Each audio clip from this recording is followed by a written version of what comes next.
Welcome. Thank you for joining us and letting us be a little part of your journey toward making a better webcast product for your clients. I'm Alice Farmeloff, and I'm so happy to come to you today from my home studio. To help guide us through today's show, let me introduce you to our executive producer, Mark Stutes. Hi, Mark. Hello, everyone. So, not what you were expecting, right? You were thinking, are these guys for real? That's why we're here today. In virtual meetings, what the audience sees and hears is everything. And the last thing you want to do in a virtual event or webcast is make simple mistakes that distract from your message. I'm going to share with you some basic, easy things to do that will help you succeed when it comes to this new world. But before we dive in, I want to do a bit of housekeeping. All right, now that the formalities are out of the way, let's do this.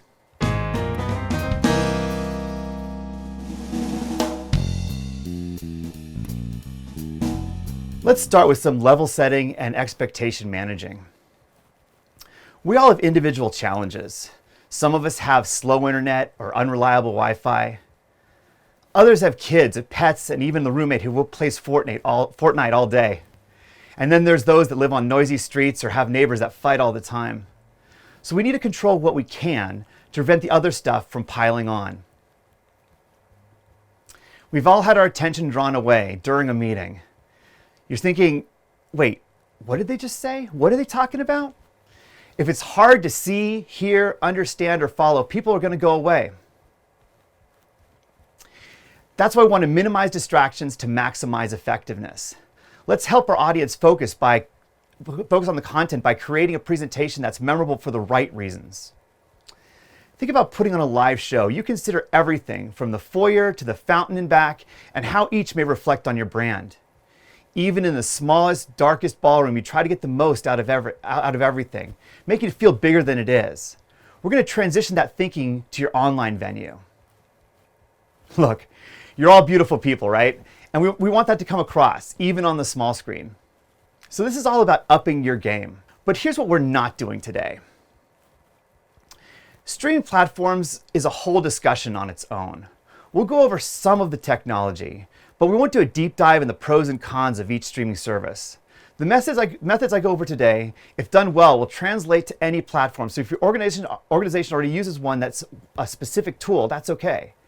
If you prepare your content right and rehearse your show often, your platform becomes less important. If you're watching this, we're going to assume you already know how to manage an event and execute it. You're all familiar with how to put together a budget, design a strategy, and plan logistics. Today is about what's on the screen, not what's taking on behind the screens. We're not talking about savings opportunities or budget projections either. Some of the suggestions I'm making today have equipment and staffing requirements that can be quite costly. This is also not about monetizing your events. I mean, hell, I'm doing this for free, right? We'll talk a little bit about content and I'll provide some guidance around that. But I'm not going to give you a primer on graphic design. It's important though, and I don't want to minimize that. So keep in mind that a well laid out and artistic show will definitely entertain your audience. This is a lesson on not what to display, just how to display it. Finally, there's no substitution for a trained eye and ear.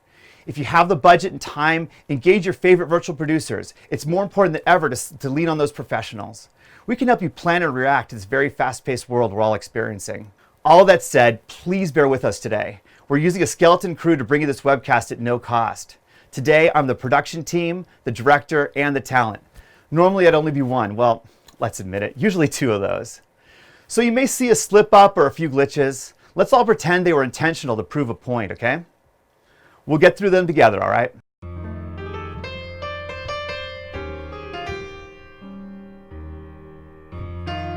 Right now, everybody is trying to get as many eyes on their content as possible. There's a lot of competition out there. It's important to not only entertain and inform and communicate, you also have to let your audience know that you value their time, their attention, and their opinions. How many times have you joined a virtual meeting on time, only to end up waiting for the host who hasn't opened the call or joined the meeting yet? It's frustrating, right? Start on time. Even better, if you can, offer a countdown clock ahead of time and force yourself to act like broadcast news. If you're doing a long show, more than 69 minutes, offer breaks. Don't assume or expect that people will carry you into the restroom or kitchen with them. And if starting on time is important, ending on time is critical. We all have busy schedules, often with back-to-back obligations. Keep an app timer visible for the presenters and rehearse with them. Keep your talent on time during the show, even if you have to cut them off. Another thing, if your meeting is advertised as an hour, don't start QA at 59 minutes and simply expect your audience to stay. Your meeting time should include the full show, including your QA and anything else you want to do. If it looks like you're going over, acknowledge it, end the formal content, and then excuse the audience. You can thank them for staying, let them know you're staying for additional questions, and thank them for joining, and let them know you'll share any additional content they may miss if they leave. And the last thing you want to have is someone say, "Why the heck am I watching this?" In moving to virtual, don't just put on content because it will fill time. Don't add an element because you saw something on someone else's stream that was really cool. And for God's sake, don't just put up stuff that insults the intelligence of your audience. Always consider who you are talking to. Good rule, if you wouldn't present something to a live audience, it's even worse idea to present one to a virtual one. Always ask yourself, would I do this live? And be truthful with your audience. If you're having technical difficulties, say it. If you lost a computer or presenter or audio or picture, hopefully you have a backup plan in place, and we'll talk a little bit about that later. But address the issue. Don't try to cover it up or make excuses. If you're doing something pre-recorded, don't try to pass it off as live either. They will know. And you don't want your viewers thinking, are they trying to pull a fast one on me? Because we're not in the same room. Because it's so easy to fake things digitally, trust is hard to come by and so easy to lose.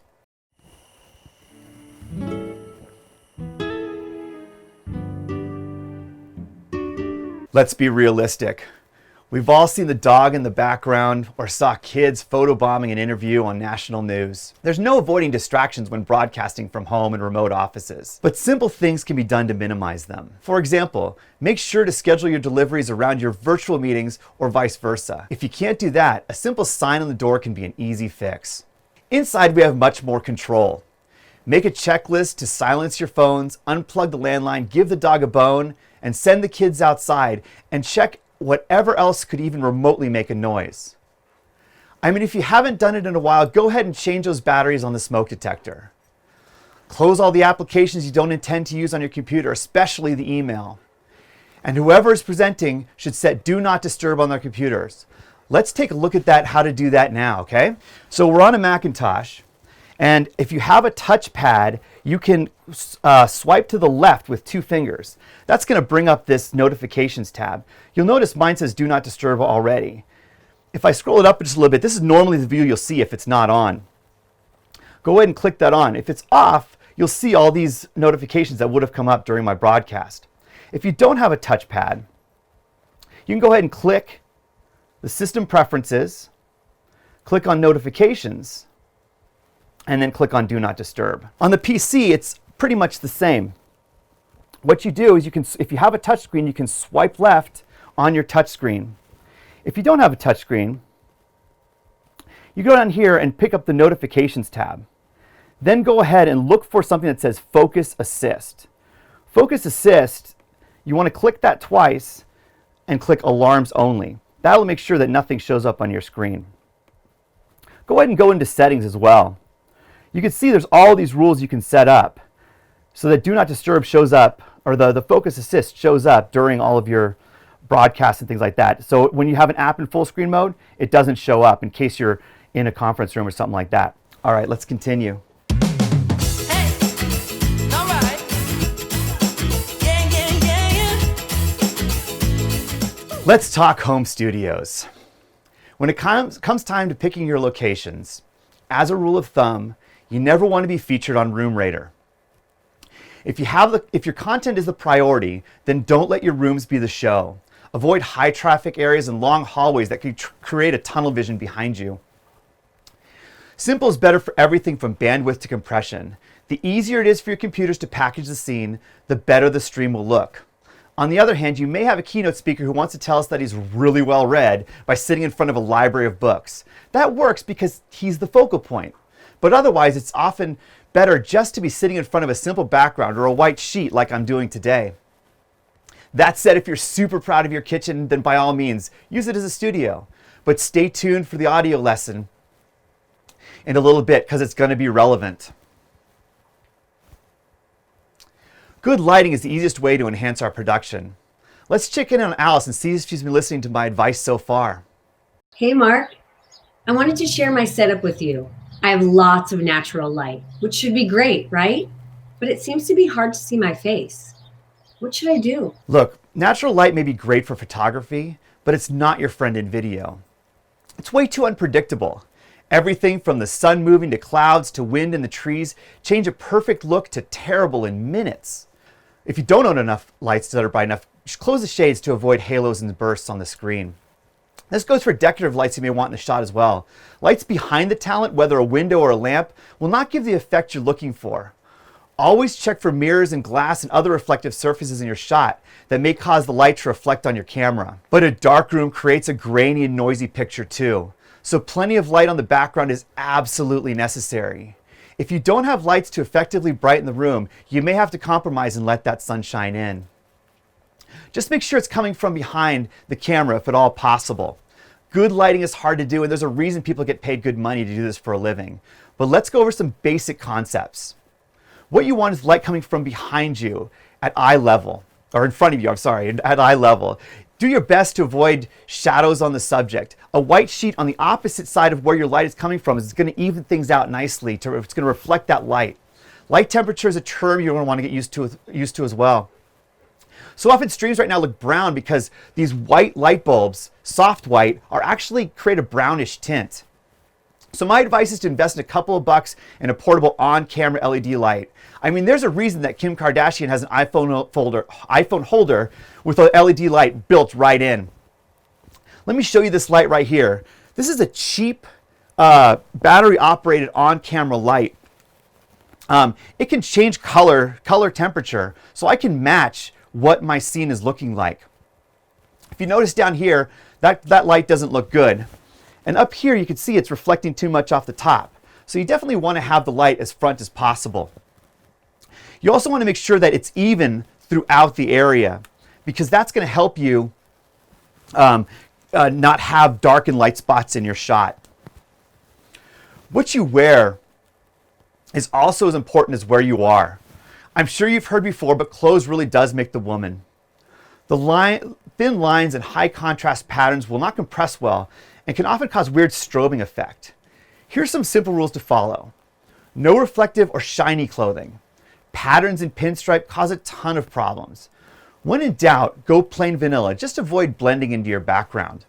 And finally, it's just my opinion, but we've all gotten a little too used to being frumpy on camera these days. So my advice is to set your stream apart and dress for the job you're doing. Hold on, guys. I think Alice is trying to get my attention here. Let's check in with her again. Hey, Mark, I took your advice with lighting and I set up at this table, but something doesn't feel right. I feel like I'm looking for the Blair Witch or something. What do I do? Camera angle is all about perspective. Too low, and people are staring up at your ceiling fan. Too high, and you look like that lost little kid on the first day of school. You want your camera to be as eye level as possible. Use a stack of books or an Amazon box, because I know we all have those lying around right now, to set your laptop on. But the higher you go, the more you don't want to lean or bang on your table, because even little taps are going to start to look like an earthquake. Also watch for what we call headroom.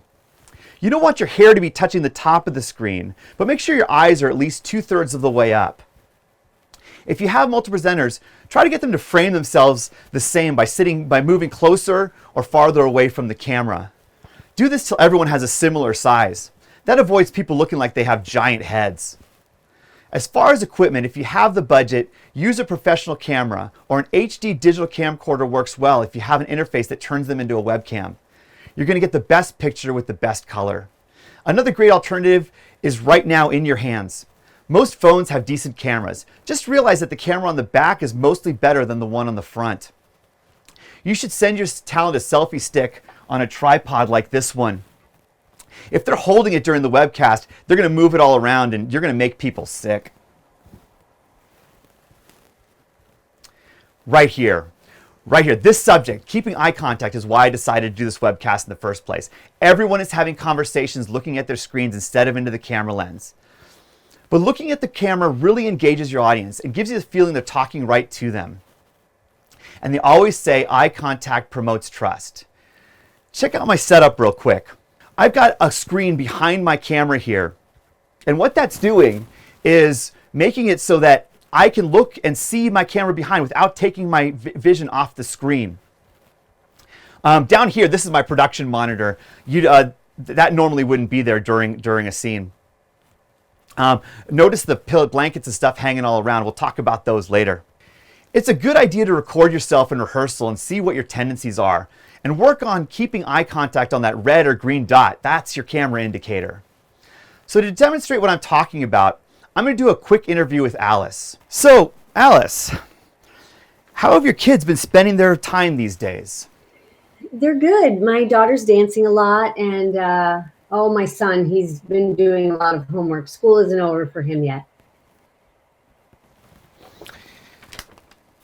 You've been working from home for a while now. What are the advantages of not having to commute?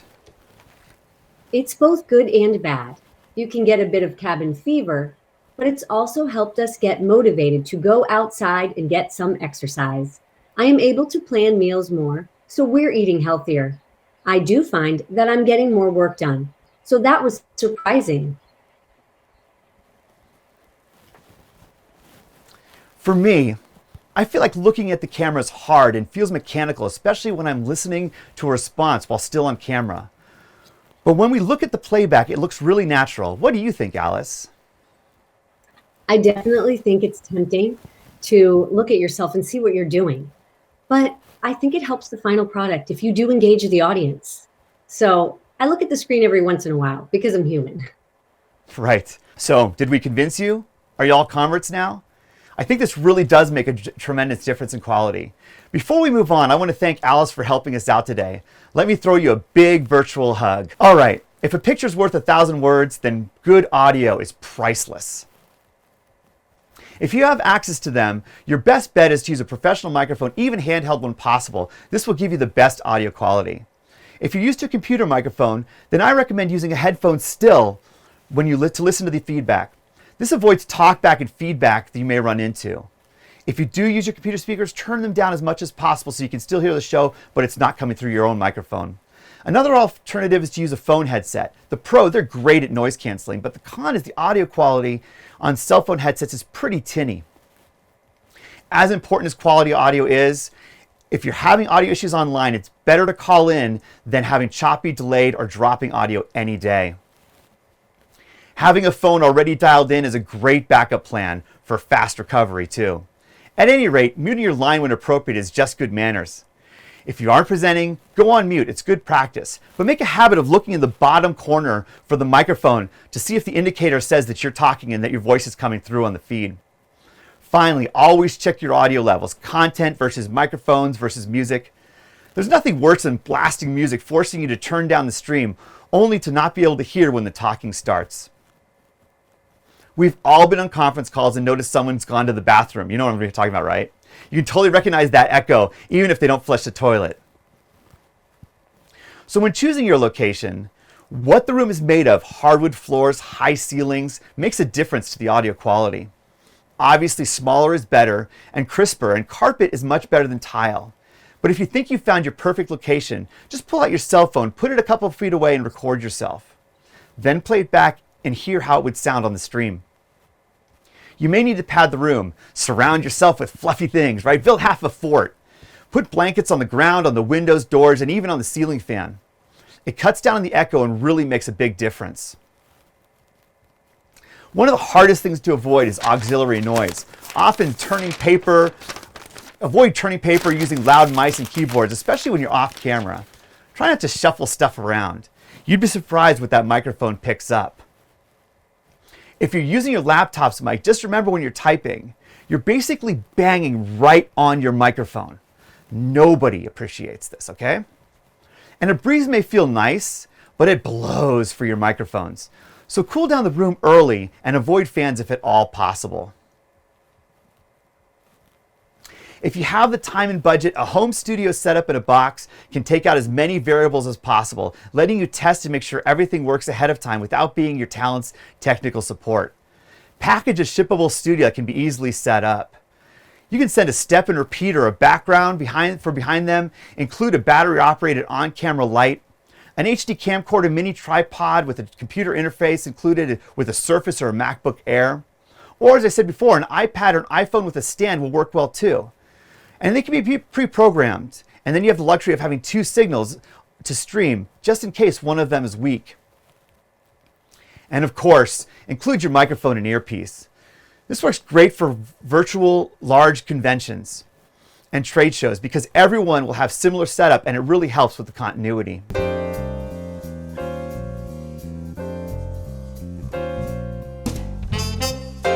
Presentation development should be a whole lesson on its own.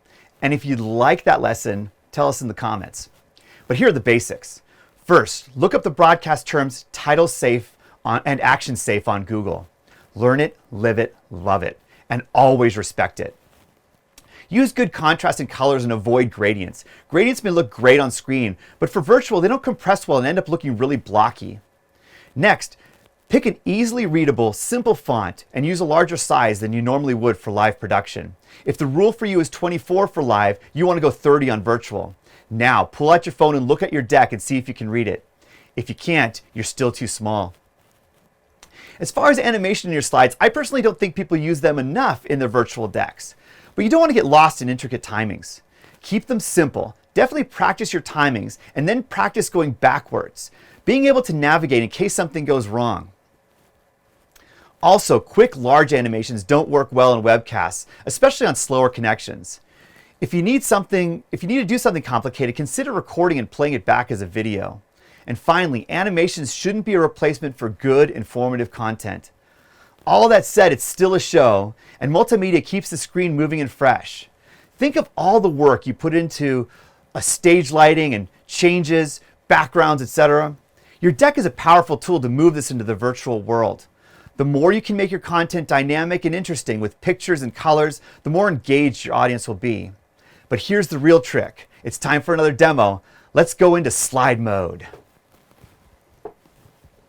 The first thing I want to do is I want to go to my deck and I want to go into slideshow mode. I'm already logged into our Zoom broadcast here. Okay.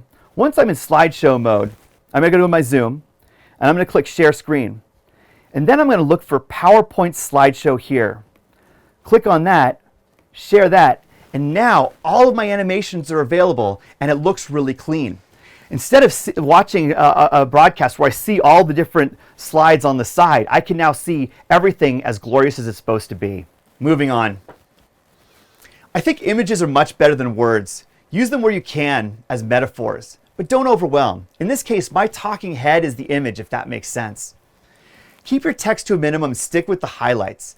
Titles and bullet points are your friends.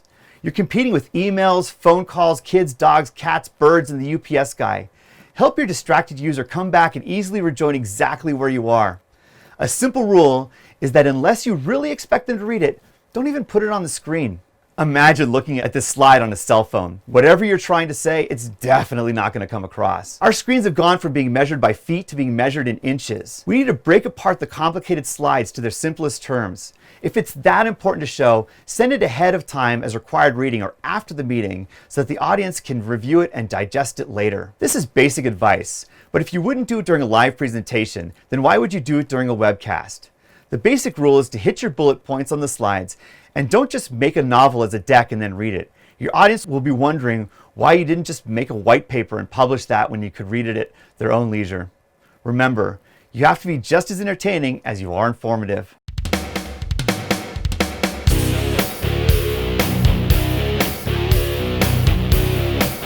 So most of the rest here is going to be opinion.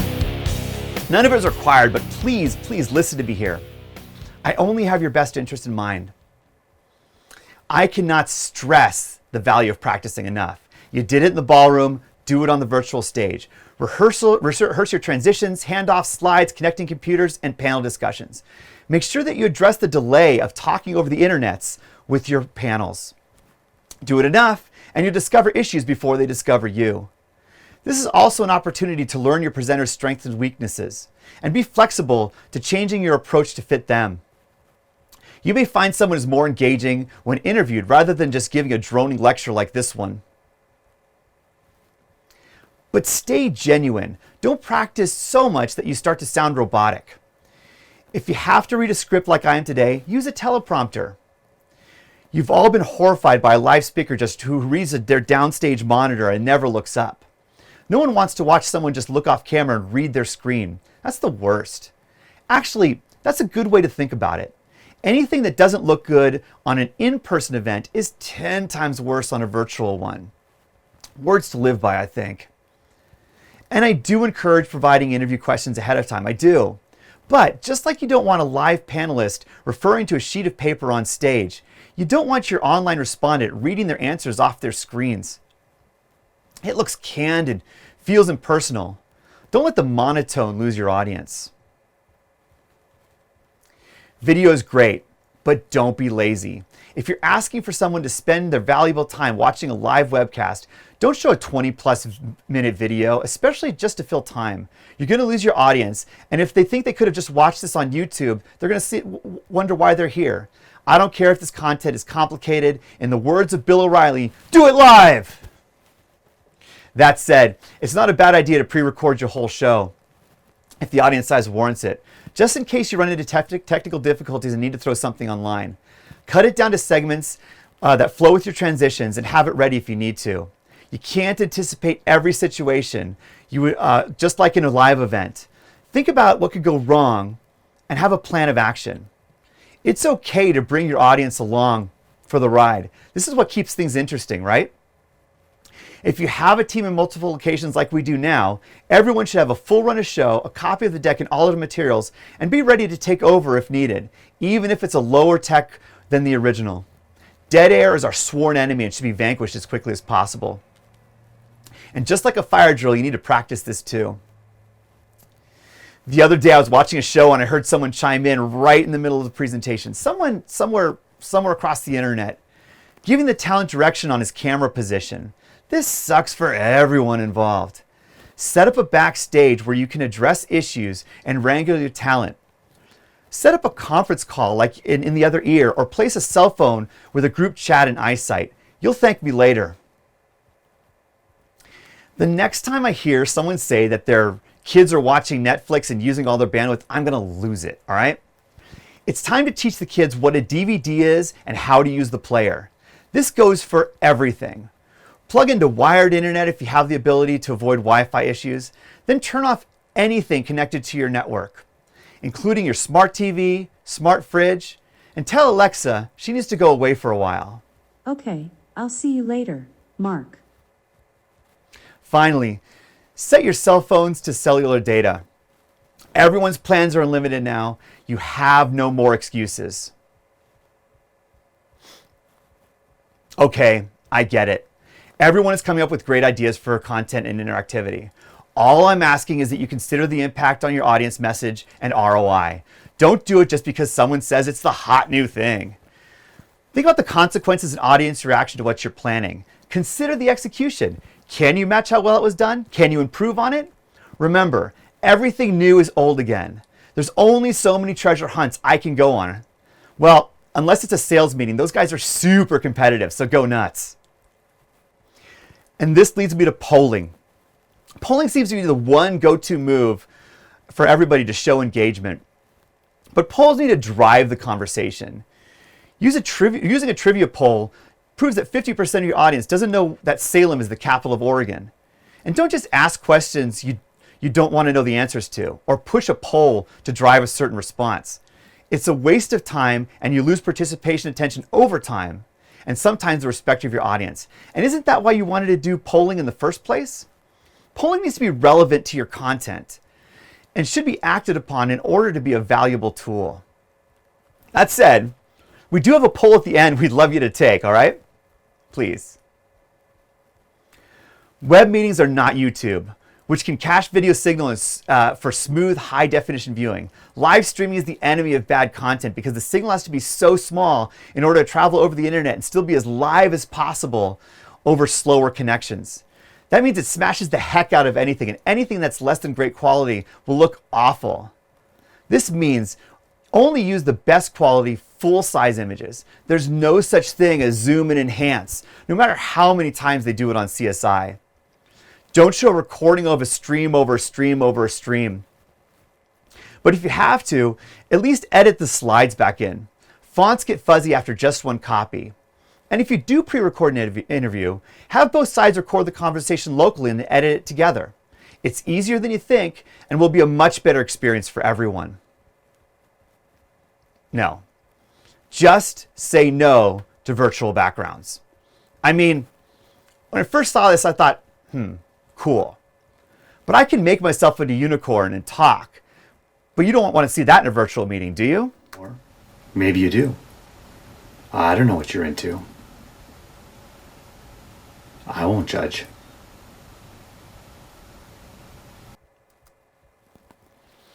Look, these backgrounds are unpredictable and glitchy. They can have anomalies and are just distracting. If you have a green screen and can light it well, go for it. But don't let the poor quality substitute offered by the meeting tools ruin your show just to display your logo. There are so many better ways of doing that. Simply placing an extra monitor on a counter behind you is a great way to show art or titles cleanly and efficiently with much better results. So first I have to say I'm not a lawyer, but copyright law is complicated and I don't want to risk you or your company's reputation by playing music, reading content, or showing images that you don't know dead bang that you have the rights to. Just because you found them on the internet doesn't give you the rights. Even if your organization has live broadcast licenses, internet broadcast rights are hard to navigate and you may not have the rights. Then it gets even more dicey when you offer your show for download or on demand, because now you've literally made a copy of the song, which is a whole other violation of copyright law. You may think, what's the big deal? I see everyone doing it. Ask the bar in Charlotte, North Carolina, who had to shell out $150,000 for simply playing Pandora over their own speakers. You're so much better off getting some royalty-free jams that can pump up your crowd than risking a fight with a record label. Please, if you listen to just one thing today, it's everyone look in the camera. But truly, copyright issues are something everyone should avoid and take seriously. It can affect your brand, your reputation, and your pocketbook. So that's our presentation. I'd like to thank everyone for coming today and let you guys see if you guys have some questions. So you mentioned a show in a box and two kinds of cameras. Which do you prefer using? I think the question is about iPad versus sending a camera. It really depends on the quality and the technical expertise of your viewers, or of your talent. I'm sorry. So if you have people who you think you can send a computer to and a camera, it's always so much nicer. I'm using a professional camera for this one, and the image is really crisp. The iPads and iPhones are great because you can just set them up on a stand like this, and everything comes in. And then talking about looking at the screen, what you can do is put it right in front of the screen, and then have a dongle like this that can get an HDMI, and then they can watch the whole thing. And that way they can even use the back camera, which will allow them to do what I'm doing here today and look at the camera and see the action around themselves. So it really does depend.